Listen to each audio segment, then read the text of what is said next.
Hey guys, welcome back to the channel. It is a rainy and dreary September day here, but I have to tell you, I love a good rainstorm.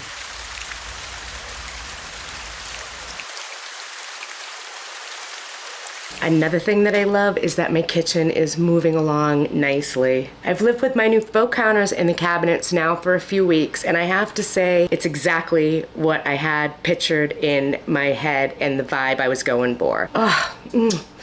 I just love it. I'm getting so excited. So I am going to keep this momentum going today on this rainy day with a great indoor project in my kitchen that I have thought long and hard about: window treatments.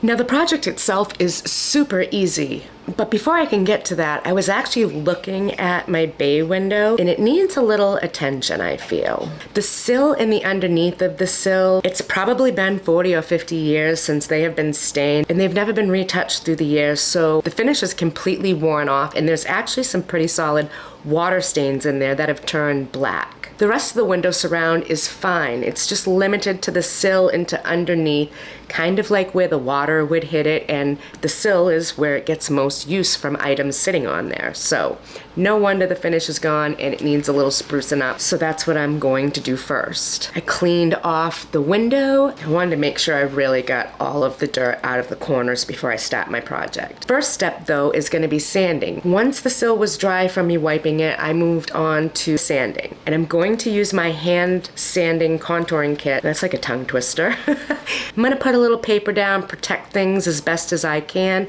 and start sanding by hand. I'm gonna start with probably like an 80 grit to see if I can get down and open that grain up and get that stain out. But I'm gonna go through different stages and layers of paper. When you gradually up the grit of the paper, like starting with an 80 and ending with 220, but you do it with each level in between, that's gonna give you the absolute perfect, most beautiful, smooth finish ever. So that's what I'm gonna do. See if I can get these stains out. Fingers crossed. I do hope they do come out. They look awful.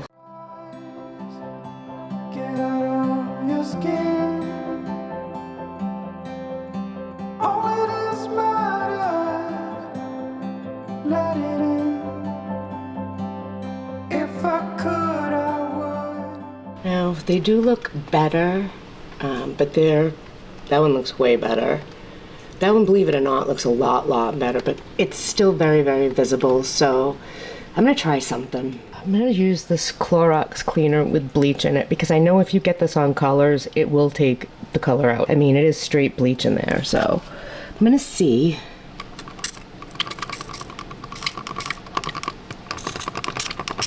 I did this once before using bleach and it worked pretty good. It's going to take a little while, but that's worth it for me to see if I can get these stains out. And dab those bubbles up there.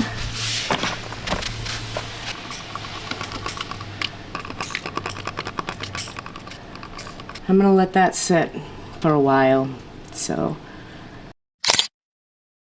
It's been about 45 minutes and I want to see how this works. And I have to say, I'm pretty impressed.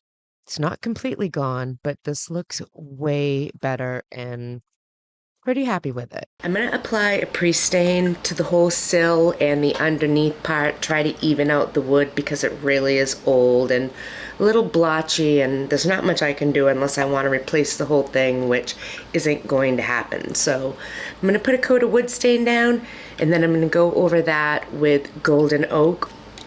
Hope for the best, right?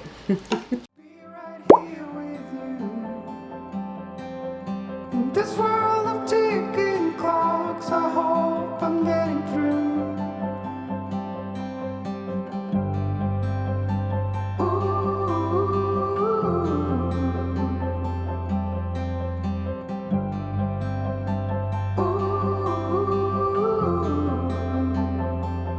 So close your eyes. Do you feel the same? Only thing that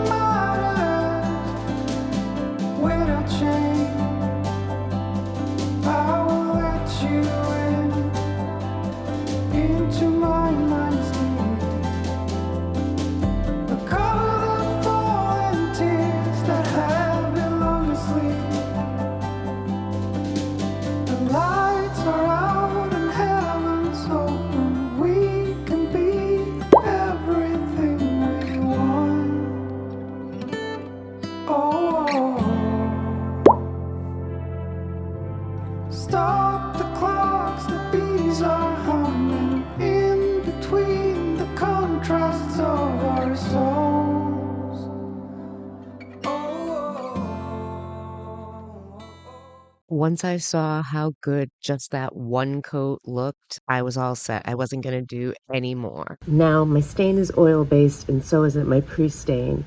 But my poly is water-based, and you absolutely can use a water-based poly over your oil stain, but it has to be completely dry. So I'm gonna leave this for the night, let it completely dry, and I'll come back at it tomorrow. It's looking so good. I'm so glad I decided to do this. What a huge impact it has. Good morning, guys. It's another rainy day. Not hating it though. I'm loving the cozy vibe that the rainy day brings. I love a good cozy vibe. Regardless of the rain, I have to start getting my poly on the window. Probably gonna do like 3 or 4 coats on it, and we'll see how that goes. I am doing a semi-gloss. It's not ideal to do this kind of work in this type of weather, but I don't have a choice. I need to get it done, and it looks like it's gonna rain for the next 40 days and 40 nights, so I don't have that kind of time. I've got stuff to do, you know what I mean?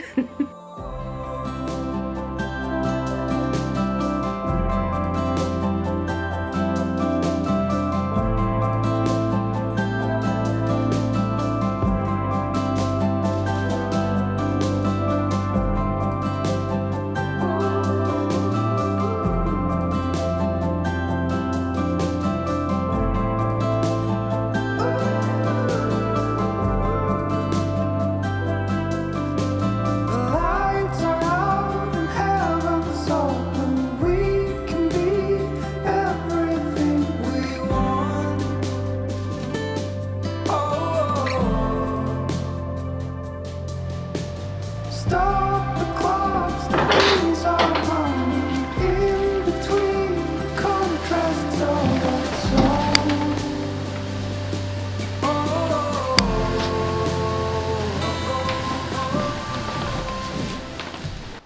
I'm in my studio. It's not even close to done.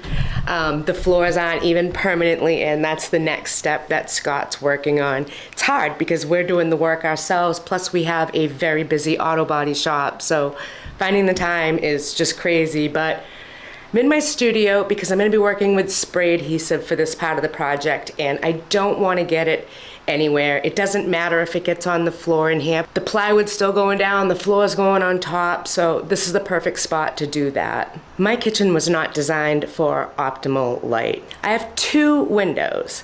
This uncentered bay window over my kitchen sink. Yeah, you can't unsee that now, can you? Me either. And then I have this double hung, which is actually under my side porch roof. The bay window gets great sunlight in the early morning up until like noontime-ish when the sun starts pivoting over to the other side of the house. The double hung on the side never gets direct sunlight. My kitchen's sort of dark. Well, not sort of. My kitchen is dark. So retaining as much open window pane space as possible on each window was a huge design element when coming up with a window treatment for my kitchen. I also wanted to be able to raise and lower them. I am one of those types of people where it is absolutely not an option to not close your shades or your curtains up at night. I have this irrational fear that when it's nighttime and I'm inside my house and the lights are on inside, that someone or something is watching me from the shadows. And it actually really freaks me out. It could be a person, it could be Bigfoot, it could be an alien, or it could just be my imagination running wild, but whatever the case may be, it really does freak me out, so I have to be able to close my windows at night. And I kind of feel like I am not the only person out there that doesn't like living in a fishbowl at night. Somebody else out there has to close their curtains or their shades as well, right? Bueller, Bueller, Bueller. Now, I love the idea of custom fabric rolling shades, and when I went looking online for them, they're really, really expensive. I was quite taken aback when I actually saw the prices because it ranges anywhere from about $150 to $275 per window. per window. And those are just standard sizes. You know, if you need wider and shorter and fatter and higher, the prices just go up from there. The more custom you need it to be, the more money you're gonna pay. And that is not part of this pocket change renovation. I'm not paying that for the windows. That is not a splurge I can justify for this project. But I got to thinking, because I kind of am dead set on the rolling shade process. So I got to thinking, I could DIY this for a whole lot less. To start, I just searched on Amazon and I actually found these very affordable rolling shades by Joy Deco. There's nothing fancy about them, nothing special, bottom of the barrel, very, very cheap. They have this textured kind of faux linen weave on them, plain white, but they were very affordable, and I knew I was gonna do something fabulous on them, so they're perfect for my project. Now I wanted to use toil and put that on there, and I found a fabulous pattern and print, and the color was perfect, but it was $20 a yard, and I'm gonna need like 4 or 5 yards to do this. That's $100. That again is taking this out of that pocket change area that I just can't justify. So I took a quick trip to Joann's and I actually found this beautiful jersey fabric with a print that I loved, and it was in the clearance section. All said and done, I was able to get all the fabric and the trim that I needed for $27. Like, everything. Now with that and the shades, I am all in this project at $97 for both windows. I can totally justify like 50 bucks a window. I think that's a very fair price, especially for a very custom rolling shade. And I know some of you out there are saying that is still quite expensive for a window, when I can go to a thrift store and probably buy curtains for, you know, $5 or $10 a pair for the windows and be done with it. But that's not the look I want. I want that custom rolling shade look. And for that look, this is actually a fabulous, fabulous price. Lights are out and heaven's open. We can be everything we want. Oh, stop the clocks, the bees are humming. In between the contrasts of our song.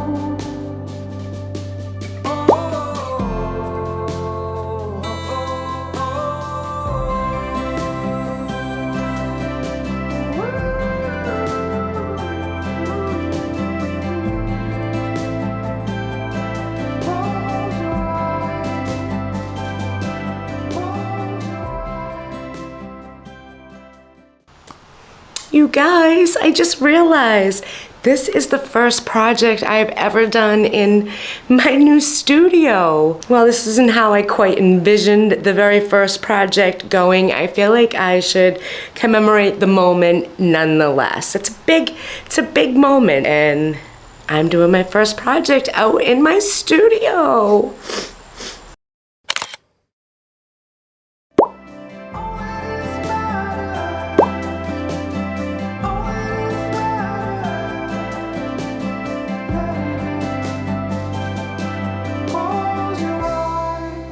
I think this is so pretty, and the print looks so good on there. Better than I thought it was going to, and I'm getting so excited.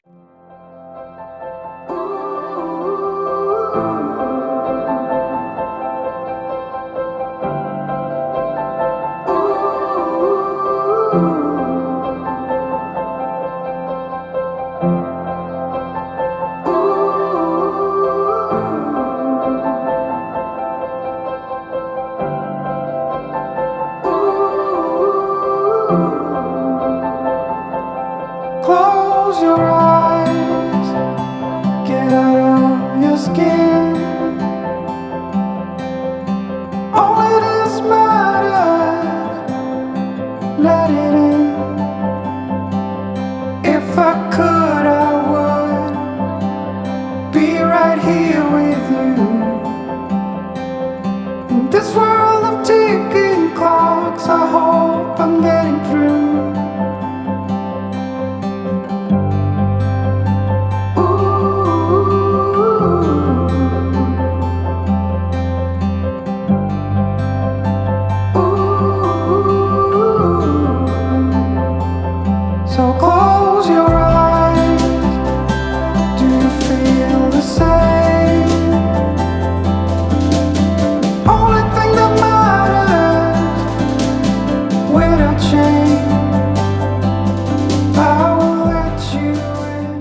easy was that? Way easier than I thought it was gonna be, to be perfectly honest. The adhesive worked great on the shades, kept the fabric in place nice and smooth. Everything works fabulous, and I do love the look, but yeah, there is a but. I am not a fan of seeing the roller. I don't like that. And I also think that the bottom rail of the blind is too white. It's like really like boom in my face white, and I don't like that. I thought I might like it with a valance, and I don't. I really hate it with the valance, so the valance isn't the solution, but this needs something. Hello, Oliver. Somebody wants to come in, but yeah, I don't like that, and that rail, it's too white.